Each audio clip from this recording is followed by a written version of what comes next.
Well, thank you so much, Ben, and thank you to all of you. Thank you to everyone who's spoken so far. Thank you to the organisers, particularly to Yoram Hadsoni, for the invitation to be here today. Maybe I could start by mentioning, by the way, this is the second time I've been in Rome in a few weeks, and I mention this not so much for a laugh line as simply for a statement that nevertheless requires noting. I got here yesterday from Heathrow Airport and arrived in Rome, as I've done many times before, and nothing happened. I got on my plane at Heathrow, as I've got on planes for years, and I landed in Rome, as I've been lucky enough to do for years. I was allowed out of the UK, and I was allowed into Italy.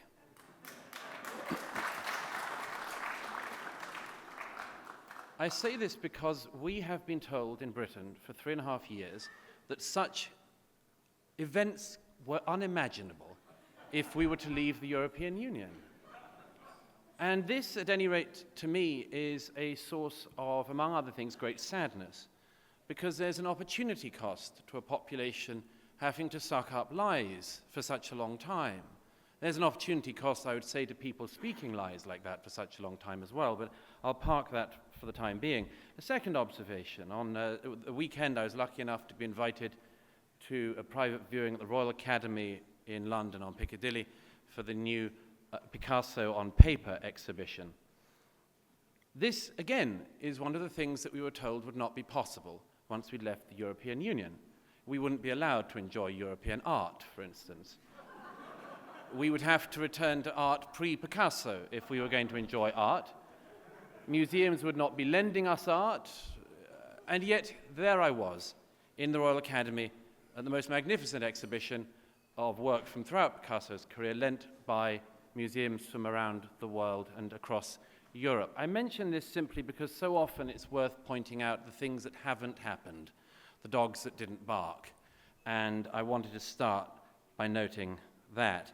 Now, let me next get on to the fact that now, as a Brit, and one of the only British speakers here, inevitably now I find myself at slight odds with some of the content that's already gone ahead, and Yoram knows this. I'm not a nationalist myself. I never described myself as one, and so it's always slightly strange to stand on a podium where you agree with about two-thirds or so of the logo, but nevertheless I admire many of the people who have spoken and much of the content already. But perhaps I could say then that I retain a sort of two cheers for nationalism for reasons that I'd like to just elucidate for a moment. It seems to me that there's much that one can tell in this from tonal issues. One way to think about this, it seems to me, is to say that nationalism in America sounds different from nationalism in Europe.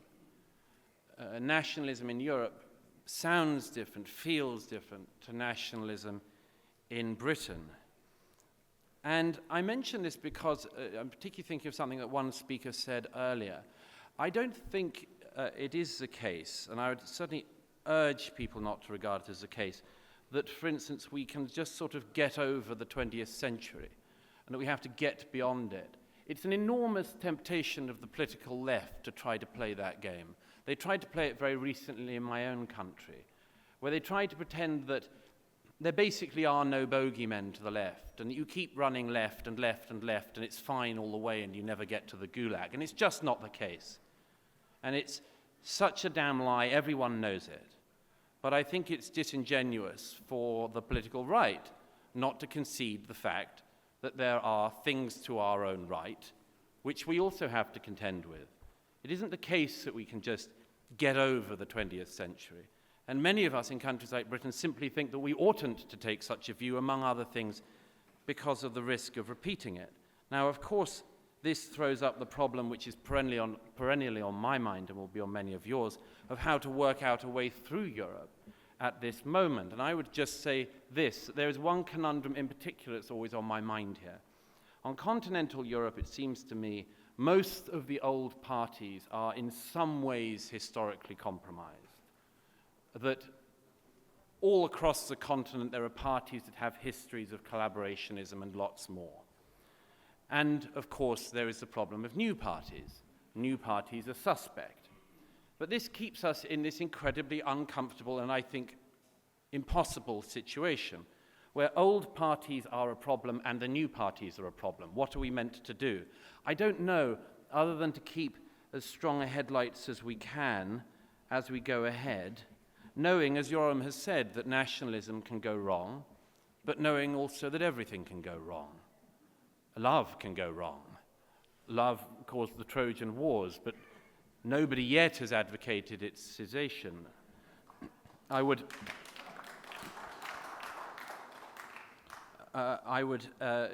further say that there's an awkwardness being British speaking about these things in Europe now because, and I think one other speaker mentioned this earlier, there is an instinctive problem for Conservatives in contending with these issues because the left has one great advantage over us, and the left's advantage over us is that it always wants exactly the same things in exactly the same order in exactly every country. And the right does not, and we all know that the conservation of things is different in different countries. A British Conservative is necessarily defending and conserving different things to a Conservative in France, is conserving different things to a Conservative in Italy, and they are conserving different things from people in Scandinavia, where everyone's conserving different things in countries that to the outside look remarkably similar, but within inside, of course, have very important differences and distinctions between them. Now, I happen to be rather suspicious of analyzing trends in politics. I think that it leads to very easy thinking and simplistic thinking. We've had one in recent years with the motif of so-called populism. Populism is, among other things, a euphemism for popular, that is, elected, and this, too, seems to me a pretty unsustainable position. I'm still waiting to hear a legitimate definition of populism that's used in the pejorative way that it's been used in recent years. But I'll come on to that. Now, clearly, however, despite expressing my reservations about analyzing great trends, nevertheless, clearly something has happened in recent years, and 2016 is seen, I think, legitimately as a pivotal year in that because of the two major votes in America and Britain. By the way, I should mention that Trump supporters are always very pleased to twin their success of their candidate with Brexit, and the opposite is very rarely true, which is itself is a very interesting phenomenon. Brexiteers, generally speaking, don't particularly want to be caught up in the Trump thing, whatever that is, and they don't feel that it is part of some vast international movement, simply something that we had that we needed to address ourselves.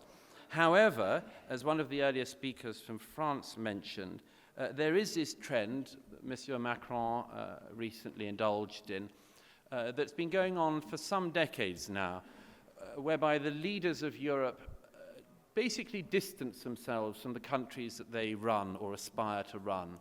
They say, for instance, that their countries have never done anything very good in the world, or they say that their national identity does not exist. And this is clearly an overreach by them.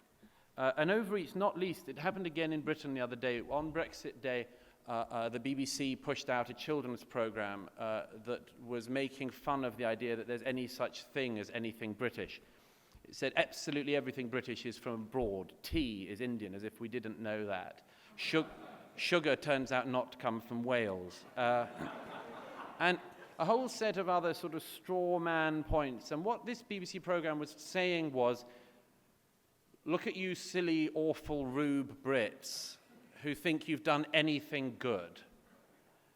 And it's said entirely in that tone of vengeance and correction, and it's deeply unfair. We know, among other things, the British public, like publics across Europe, know that we have a culture which has been influenced from a massive number of other cultures. Nobody is unaware of that.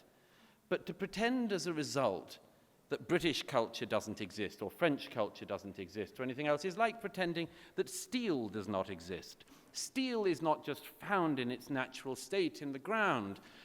It comes from a composite. It is work that is required to create it, and yet it is there. We see it. It holds up bridges. we couldn't do without it. So to my mind, the vote of 2016 in the UK in particular is a correction to this overreach by figures such as those who have run European countries rather in recent years. Now, I've been asked to say a few words about the Brexit phenomenon, and let me start by saying, although I'm a supporter of Brexit, voted for Brexit, I've advocated it like John O'Sullivan for as long as I've been writing, although not as long as John O'Sullivan, of course. I do think of a wonderful essay of Montaigne's, some of you will know, called How We Weep and Laugh at the Same Time. It's a remarkable essay, and he quotes Petrarch, Sonnet 81, where Petrarch reflects on the Count de Montfort's reaction after his defeat of Charles de Blois, who was his rival for the Duchy of Brittany. And Petrarch writes there, I won't give you my Italian rendering of it, but Petrarch writes, "Thus does the mind cloak every passion with its opposite, our faces showing now joy, now sadness." Let me say that how we weep and laugh at the same time isn't a bad way to approach the events of recent years. So let me first of all say what some of the sadnesses are to do with the Brexit vote, even speaking, as I say, obviously as a Brexiteer. The first is that obviously Brexit is to some degree a demonstration of failure. In the eyes of those of us who are supporters of it, that failure is primarily, in our view, a failure on the part of the EU to prove itself sufficiently adaptable to retain us within its ranks. However, there are people who will make that accusation the other way around. But it seems to me a legitimate complaint that the direction in which the EU declared itself as going, in particular ever closer union, was just not something which the British were willing to go along with. It may be right for you, and I stress that, I would re-stress that, it may be right for you. It's not, I think, the role of Britain once it's out of the EU to tell other countries what you should or should not be doing. But whatever your own relations with it, it's been clear for at least, I would say, 30 years, certainly since Maastricht, that it just wasn't right for us. But that is a source, I think, of some sadness. Another source of sadness is the fact that during the 2016 debate, I was struck by one thing in particular, which were the appeals to us in Britain from our European counterparts. A source of sadness because it doesn't behove something good. I was told repeatedly, debating and discussing in private and public with European counterparts, I was told by people in the countries in the south and the Mediterranean countries, you've got to stay in because you can't leave us with the north. I was told by people from the north that you've got to stay in because you can't leave us with the south. I was told by people from Eastern Europe, you have to stay in because you can't leave us with the west. And I was told repeatedly from people in Western Europe, you can't leave us with these madmen in the East.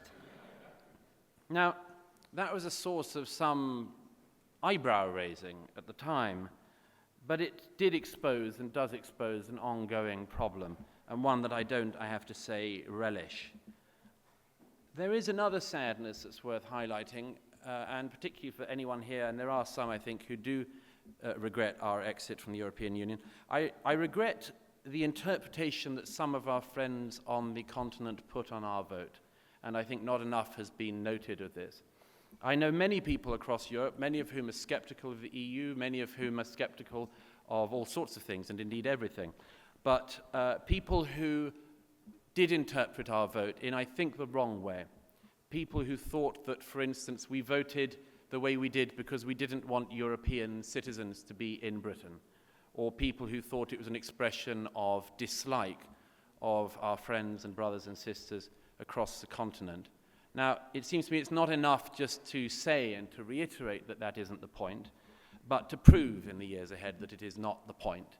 Many people have very dishonestly misrepresented the actions of my country in recent years, but that was never one of them. And I think for all of the people who felt that this was in some way an insult or a pushing away to our friends across Europe, I hope that in the years ahead, all of us can prove that that was not the case.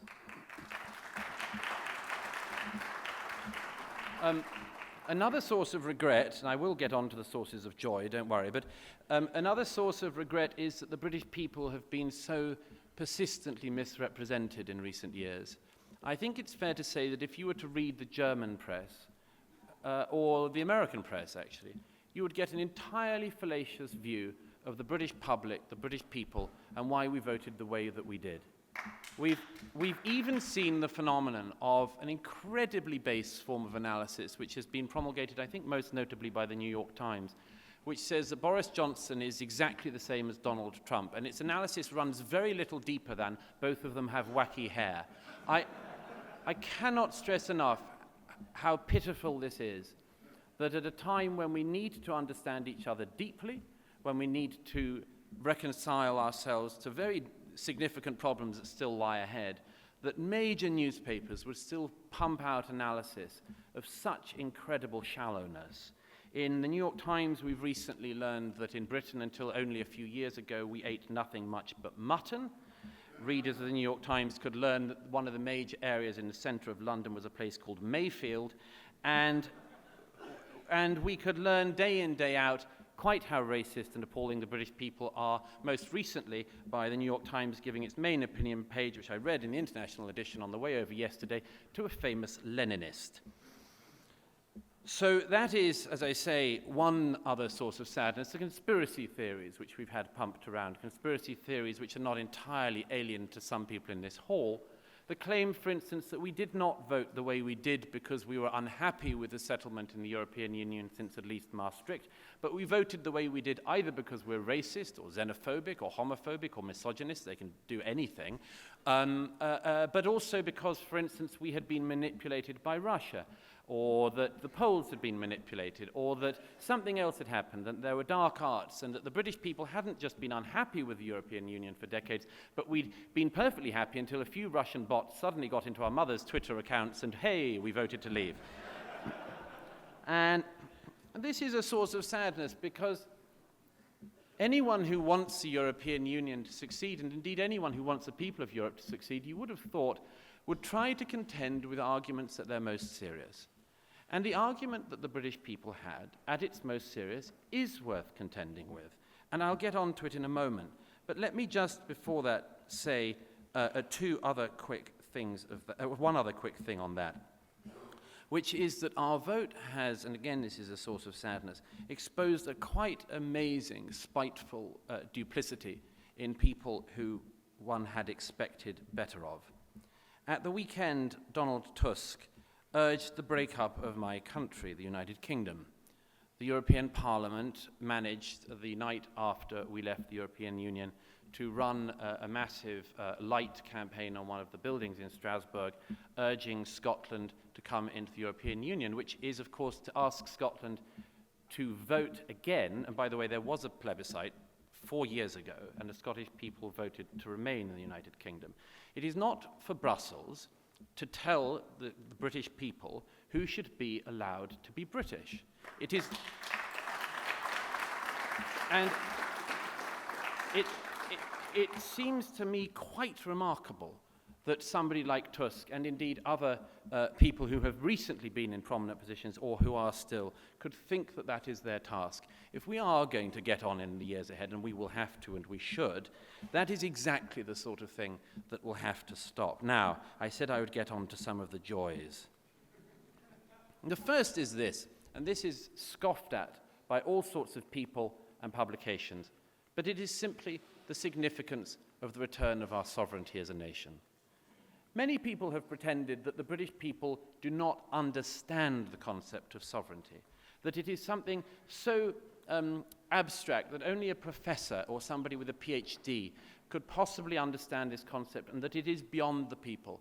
And I can only tell you, and the poll evidence supports this, the British people understood very distinctly the significance of sovereignty.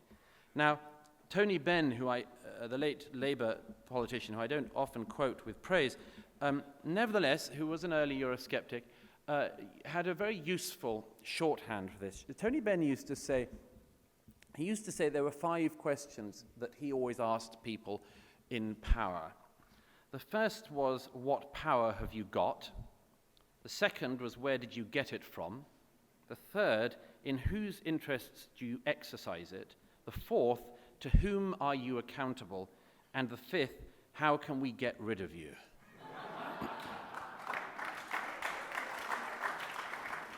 Now, as it happened, I should mention, when Tony Benn met Saddam Hussein, he'd asked none of those questions, but this is a detail of history that but these are very useful questions. And the last of those in particular, how can we get rid of you, was simply a question that the British people no longer believed that they were given an honest answer to.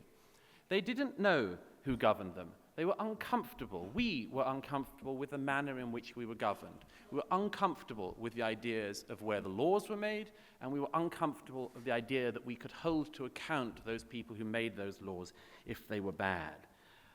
In the same issue of the New York Times I read on the plane yesterday, I read a sob story about an MEP called Claude Moraes. The New York Times covered the fact that he has been in the European Parliament for just over 2 decades. He's been on many committees.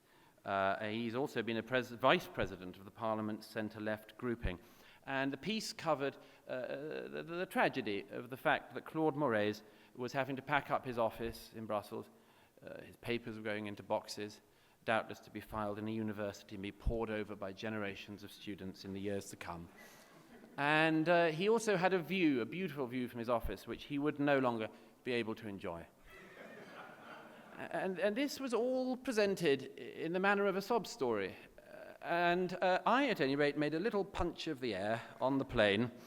And this was because I do not believe that if you seized 1 million people and asked them in Britain if they'd ever heard of Claude Moraes, one of their MEPs, I don't think 1 in a million could say they had heard of him.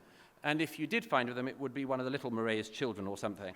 And you see, I think this is absolutely emblematic of the problem. We didn't know how to get rid of these people. We didn't know who they were. And so, in some very beautiful way, the levers of our democracy have come back to us. It doesn't mean, of course, that it'll all be brilliant. It could well go wrong. Everything always can. But at least we know where the levers of our democracy now are. Another point of joy, I would say, is the reassertion of our national consensus over Brexit in the way that it is a healthy value. Now, I stress this again. Britain and the detractors of Brexit always, I think, fail to deal with this. Britain is a remarkable country in many ways, but in one way in particular it's worth highlighting. We have never had a far-right political party, not just anywhere near power, but even in Parliament. It has not happened. All across Europe, we have the fears, there are actual far-right parties, and there are parties that are accused of being far-right. But in Britain, not one person who is far-right has ever even made it to Parliament. Why? I would say, among other things, it's because we take seriously, in things like the Brexit vote, the idea that the people should have a say in how they are governed, and do not allow resentments to fester and build until they blow out of the side in a volcanic eruption. And I think that that fact is another one that we have a right to be proud of in Britain. We're proud of the fact that we recently saw off a far-left contender for the British Prime Ministership and British government, a contender who reminded us that anti-Semitism and racism are by no means the preserve of the far right, but can be indulged in and indeed welcomed by the far left just as easily. And I would say that it's important to remember that Brexit is a reasonable expression of nationalism in the way I would reframe it in the British sense, which is simply in the means of patriotism. Roger Scruton, who was mentioned earlier and who's on much of our minds, wrote in what was one of his last books, as it turned out, "For ordinary people living in free association with their neighbours, the nation means simply the historical identity and continuing allegiance that unites them in the body politic. It is the first-person plural of settlement. Sentiments of national identity may be inflamed by war, civil agitation, and ideology, and this inflammation admits of many degrees, but in their normal form these sentiments are not just peaceful in themselves, but a form of peace in others."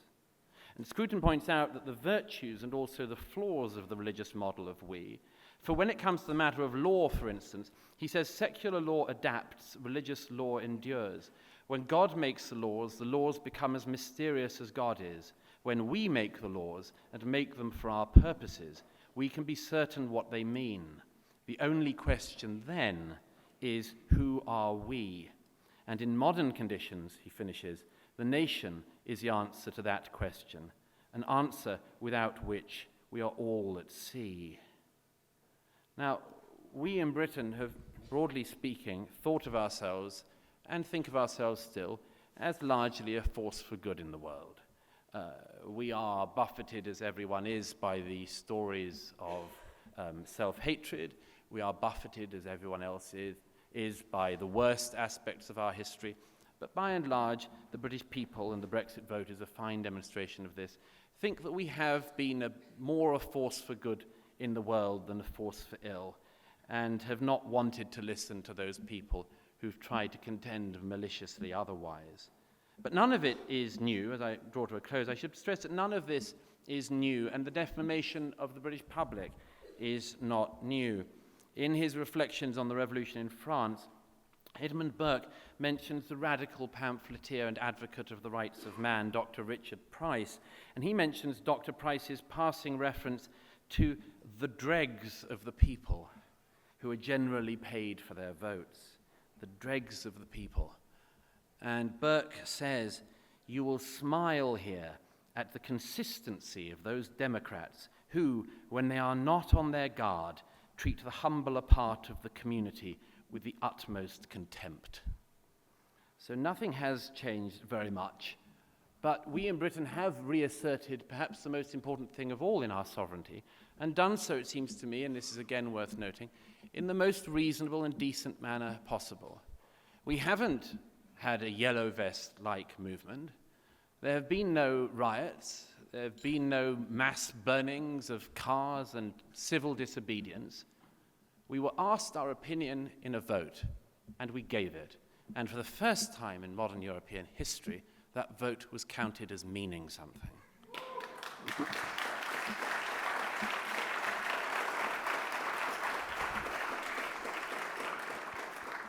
Let me finish by saying one other thing. In The Art of Poetry, Horace says that it's not enough for poems to be fine, they must charm. And Burke somewhere picks up on that and says, there ought to be a system of manners in every nation which a well-formed mind would be disposed to relish. To make us love our country ought to be lovely. For Burke, this loveliness centered on two things in particular, on the spirit of the gentleman and the spirit of religion. We could be here all day very happily listing the things that should and can make a country beautiful. Let me just, though, reiterate a few which are relevant to our discussions today. One of the things that makes a country most beautiful is a genuinely free press. Free from government interference and free from hostile individuals who want to manipulate public opinion. Another thing that makes a country beautiful is a free university and education system which is both free from the malign pressures of government and free from malign pressures from without. A genuinely beautiful country is indeed open to the world, but it is not borderless, because it cannot be, because such a country becomes chaos. It will be tolerant, but not endlessly tolerant.